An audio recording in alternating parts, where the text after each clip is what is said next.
That's what I know is going to happen. Whoa, whoa. How did I not hit anything? Handbrake on the way in. Look at that. Rock. Oh my God.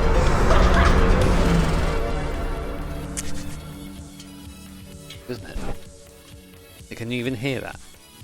Can you hear it now, Mr. Crap? Oh, my hand's catching fire. Hey guys, Jimmy here, and welcome back to another video. So you might have guessed I'm on a bit of a GT7 binge at the moment because I'm just enjoying playing the game. I know, it's crazy. They always told me that sim racers weren't allowed to have fun. I'm sure the sim racing police will be here shortly to firstly tell me that I'm having too much fun and beat the shit out of me, and two, to tell me that my FOV is wrong.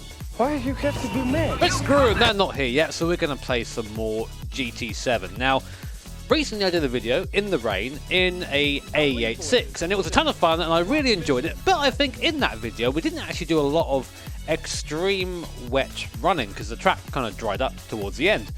So I thought what I would do is find the most difficult circuit, have the most difficult weather, have the most difficult car that I think I can find, and throw it all at one circuit and see if I survive. Easy game. As always, guys, if you enjoyed the video at any point, I'd appreciate you hitting the like button and subscribing too. And what I would do is get a big hammer and hit that bell notification icon as well. But first things first, we need a car. And I've got a great idea for the perfect murder wagon. So yes, I've gone for the Porsche 911 930, which is the first ever turbo 911. Affectionately known as the Widowmaker, because a combination of bad tyres from factory, very, very early turbo technology, which kind of meant that it was like a bit of a sledgehammer when you came on boost, and Porsche's quite famous rear engine layout means that in the wet, this is just unreal levels of difficult. And the circuit, there could only really be one place, couldn't there? It is the Nordschleife. I've not actually driven this in GT7 yet, so I'm interested to see what their version of the track is like. And to make things even better, we're going to have just torrential rain, which means that massive spray from the cars in front, very, very little grip, and a volume of water on the circuit which is going to stay consistent at just below, I say just below because it goes over sometimes too, the amount needed to aquaplane. So not only am I going to have difficult in traction, cornering, braking, basically everything, and vision, I'm also going to have to run the risk of not being able to drive in a straight line without spinning off uncontrollably. Great! To make things even more difficult, I'm going to be turning off traction control and ABS, so I have to be really, really careful with my left foot when I'm braking, otherwise I run the risk of just locking up and just accelerating towards the nearest barrier, which I've heard from a reliable source. Ain't it? Now, it's only a one-lap race, this, as well, so I've got it all to do to try and get to the front of the field. I'm not sure how long the lap is going to take. I'm going to say somewhere around 10-11 minutes, probably a bit more than that, depending on traffic, and whether I can get through this race even without spinning. We've got a decent list of opponents there, a couple of four-wheel drive cars I think are going to be quite tricky to beat, but we'll give it a red hot go. Oh, Christ, here we go. So, am I even going to be able to pull away properly, as already, look, already into the back of the car in front, locking up into the back of another Porsche there, but here we are then. Oh, Jesus. Nordschleife hours in the first 911. Very, very limited grip. Our wipers work, which is good though at least. Tons of cars to try and get by, spray everywhere, and no ABS, so I can't panic brake. And I love panic braking, so that's a real shame. Down second gear, trying to make sure I don't tag anyone either, because it's so easy to hit someone when all the cars are bunched together like this, and that just sends you off into the barrier as well. Mainly, but most things you do in these conditions send you off into the barrier, so if we can get through in one piece, we're good. I do not envy though that guy in the C4 Corvette. Man's having a tough time up there. So let's try and get some power down. Wheel spin, and then I can't really hit the brake as aggressively as I want to slow the car back down again. Right, onto the straight, open her up. Oh, traction, nice. Right, up into third gear. Now luckily, the fact the power's right at the top actually means that we can accelerate a little bit in the lower RPMs. And the flute flats, just you can hear every time that I just snatch a brake. try and get past this M3 in front. Oh, didn't quite battered, bless it. But you're seeing just how easy I'm having to be. I'm quite rarely actually at full throttle. It's more just waiting until I'm in a proper straight line before that happens. Oh god, having to slow down there because the car in front. And now onto the wet stuff. We're aquaplaning. I'm fine. Don't worry about that. I'm going to get overtaken again. I'm losing places here because the AI is actually quite slow. There's not really anywhere for me to get by. Like the old bump and run. We'll try up the inside here. We're offline. Now we're online again. Slow down, slow down. Sorry. Sorry, priceless cars. My bad. But we're doing okay. We're still on the road up to P15. We started P20, so some places made up. And again, I'm just blown away by the wet weather handling in this game. It isn't quite what I'd say 1,000,000% realistic. I mean, I'd say that in this situation, actually driving offline will give you a bit more, a little bit more grip than driving online. But because the AI have all sort of cleared the water off the line, you want to, I guess, sort of stay there instead. But of course, in real life, they wouldn't be driving on the line. Does that make sense? So it makes sense in my head. But it still does mean that you have this. Trying to put a little space there, a little space for Jimmy. Thank you very much. Still does mean that you have this line that's changing all the time. And if I do get out front, I'll be the one making that line. So that's going to be interesting to try and see. I need to get by. Come on, move. Okay. Brakes. Hello, Evo. Oh, absolute wrecking ball at the moment, man. Okay, Evo's going back for some more. He's not happy with that. That's fair enough. So we do have brakes from the 80s on this car, which actually is not a bad thing, because it means we aren't going to snatch the brake as much. Oh, Jesus Christ. Up into P8, though. Alonso technique. Kind of doesn't work as well in this car, because all the weight's trying to rotate from the rear.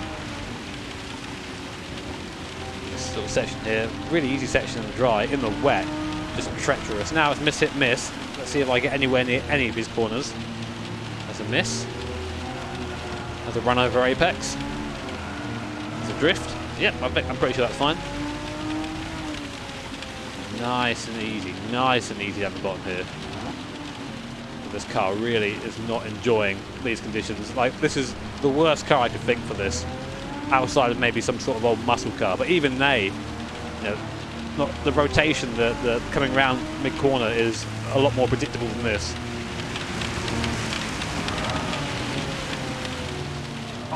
Barely brakes. Yeah, I'm just about to touch the brake. Oh shit! In the wall. Oh no! Come on! It really is just survival in this thing. Easy the hill. Come on! Come on! Make it! Full spin. There's third gear. Nice. Got a skyline in front. Be careful, I think everything's got four-wheel drive, so it should be a bit better out of the corners than us, and also a bit better on the straights possibly, as I have to have such a long braking zone in the wet. You can't just mash the brake, you just lock up. I'm gonna try and send it around the outside here of this bimmer. Oh no, it's wet out there, And again, in the bottom left-hand corner, you can see just how wet it is, and when that goes over that that line that's very close to crossing right now, we'll be aquaplaning. That's when we start to aquaplane. If that bar was full, we'd just have no control pretty much.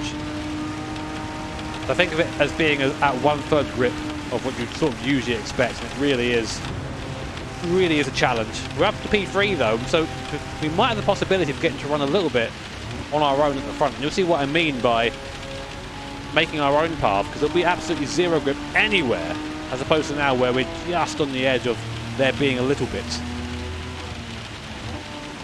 Using engine braking a lot to slow the car down. Big brake. Still locking up. Oh. The thing is, you have to commit to the brake.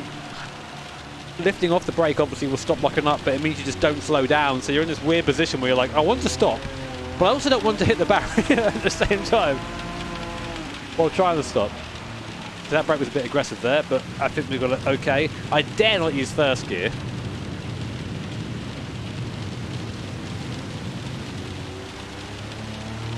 Come on, Rainmeister. Oh no, that ain't it. I'm tempted to start just trying to send it a bit, but I know that as soon as I start getting a bit too confident, the rear will start coming around. And you're seeing now, just in that bar, see that extra shade of blue coming in down the bottom left there? That means we're now starting to get into sketchy hours, because it's just me and this other 911 in front. I'm about to get by him, so it'll be just me out front in a minute, and you're going to see what it's like leading the pack and forging your own line. So we're through, up on the curb there, and now we have to deal with trying to make the line. So we've always got this little bit of movement now on top of the water, and you can just about feel that. We're just about cutting through to the surface of the road. Only just though. It means you have to be really, really careful of our movements. I'm being really careful with my gears as well. I don't want to be shifting too aggressively, because the last thing you want really is power. Oh my god, see there, like 4 or 5 attempts to get the car into the corner. Oh, Alonso saved me there. Thank you, Alonso. We're getting to the point now where it's really having to let the car just scoot round. You see how it slid into the corner. I didn't induce that. The car just went, okay, there's no grip here. Round I go, basically. Trying to be in the middle of a circuit here. Right now, there's not really a line anywhere, it feels like. And that's something that maybe I think that GT needs to do a little bit better. Is it needs just to have that dry line there underneath the surface of the water for you to avoid. Because right now I can drive on it pretty much and be okay. I say that, I've just tagged a bit of water there. Oh my god. Oh my god. Come on, Jimmy. Survive it. Survive it. I'm going to need a bit of a gap, I think. Trying to take some speed through here, but also I know that... That's what I know is going to happen. Whoa. Whoa.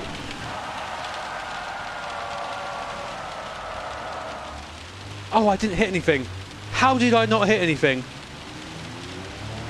I'm amazed by that. That was so close. We've got to get a replay of that as a jam.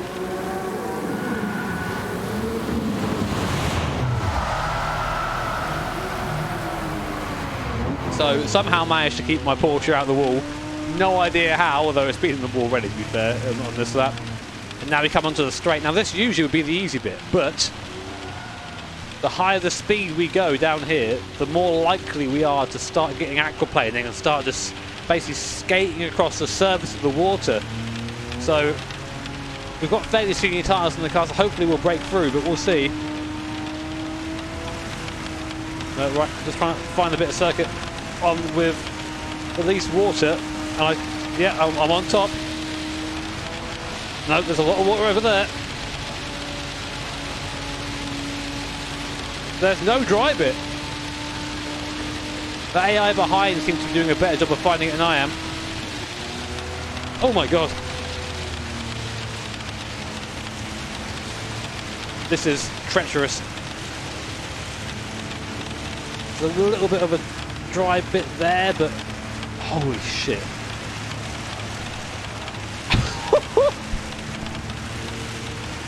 We're okay, we're okay. Last couple of corners, come on. Long break, long break, long break. No! Oh. Come on, we can still win this. This poor 911's seen some shit, man.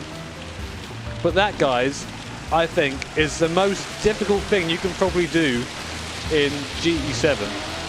Grab yourself one of these cars, go to this circuit, turn the rain up to max and just suffer.